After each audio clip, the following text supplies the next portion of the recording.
All right, guys, so I'm just gonna quickly go over how a horse is saddled, and it's gonna be the exact same way up in the mountains.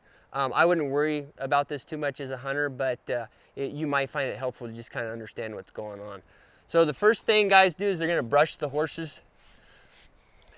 You know, brushing is one area where if it's okay with the guide and outfitter, you can help a little bit. Morning. So you're gonna have, there's generally gonna be two kind of brushes you see, a curry comb and then this soft style of brush. If horses don't have caked mud on them, you can generally just brush them with the soft brushes and it's fine. The curry comb is really meant to break up, compacted mud or whatever. So what you can do, let's say that he had mud on him, you can run that curry comb softly over the mud to break it up, okay? And then you can use the soft brush. And then just brushing basics, you really want to focus on where the saddle sits. So this is the withers of Rebel. This horse's name's Rebel. So this is his withers. So this is a very important spot to make sure and gets brushed and cleaned up really well. Obviously his back, and then right over here on the top of the kidneys, you want to make sure that gets brushed well. And then on his side, he's going to have one cinch here, a front cinch. So that's a very important spot to make sure you have clean. There's no, caked mud or anything like that. And make sure all the hair is going the right direction.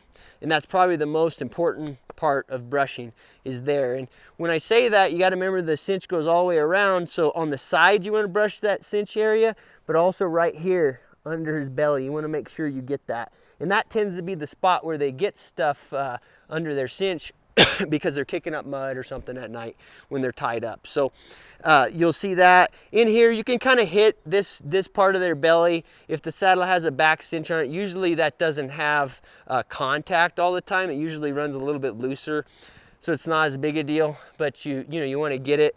One thing in here is you want to be a little bit careful. Even gentle horses are generally pretty sensitive around their flanks, okay? This is like a sensitive part on a horse. You get the brushing in here, they might not like it so much, all right? So the other areas, you want to make sure most mountain horses are run with a breast collar, and that collar is going to go around here like this. So same deal, you want to make sure that that's all cleaned up. And again, the main spot you're going to run into issues is right here on the front.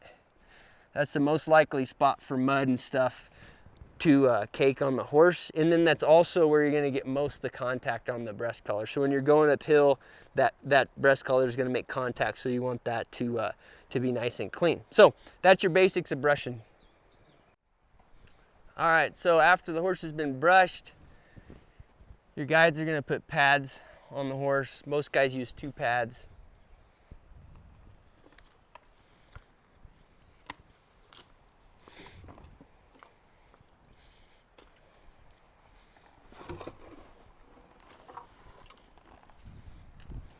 Our saddle.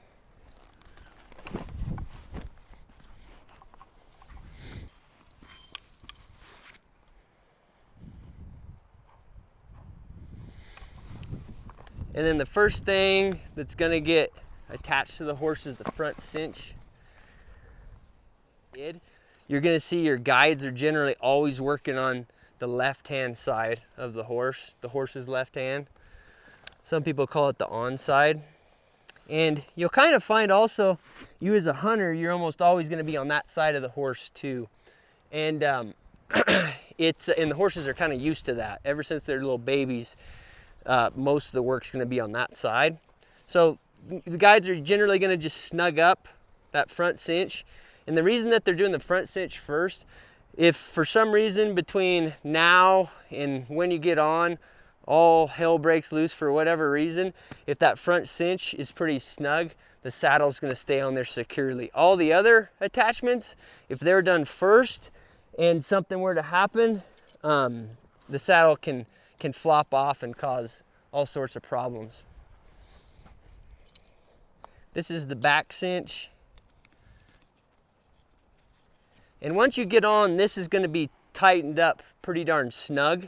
Whereas the back cinch is probably just going to make contact.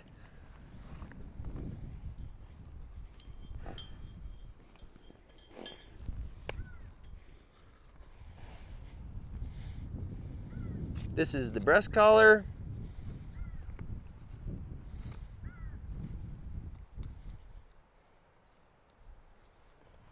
And so a lot of mountain horses are geared up with a breast collar that's just like that. They don't have this bottom piece.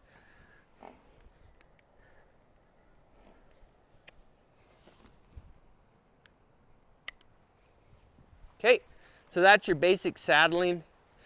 And then usually before you get on, guides, or if they show you like on a long hunt where they're gonna show you how to work the cinch, they're just gonna snug that up before you jump on.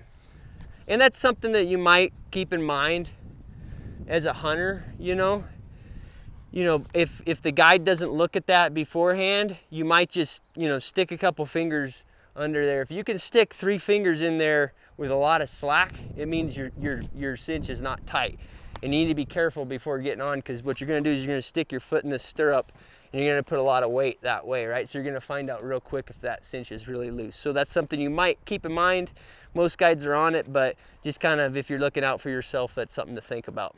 Okay, so that's basic saddling. All right, guys, so this is another area where, on a longer mountain hunt, like a 10-day stone sheep hunt or something, the guide might be comfortable with you adjusting your own cinch, okay? You're gonna have to okay that with them, but I'll go through the basics of it, all right? So this has just been snugged up. There's 2 different ways that guys tighten their cinches. There's 2 different knots they use, let's say. One's not a knot, but whatever, you get where I'm going with it. So you snug it up there. You don't have to cut the horse in half.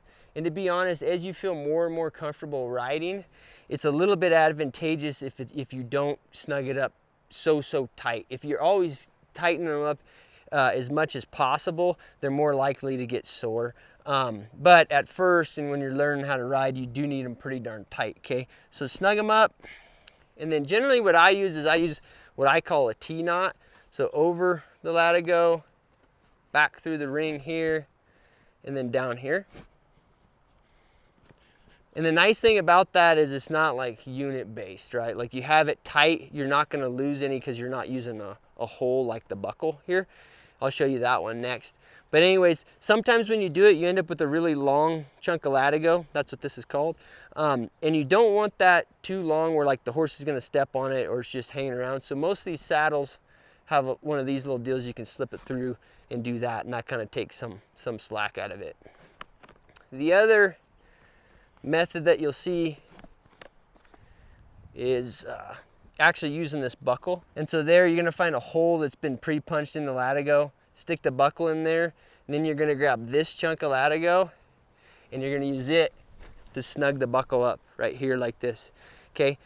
So the nice thing about that is it's a little quicker, it's a little more intuitive for some people. The disadvantage is it's unit based, right? So like if there's not a hole there, it means you're gonna have to loosen up the cinch a little bit more to find the hole, or tighten it up more to find the hole. So that can be a little problematic, but yeah, you will see that used quite often.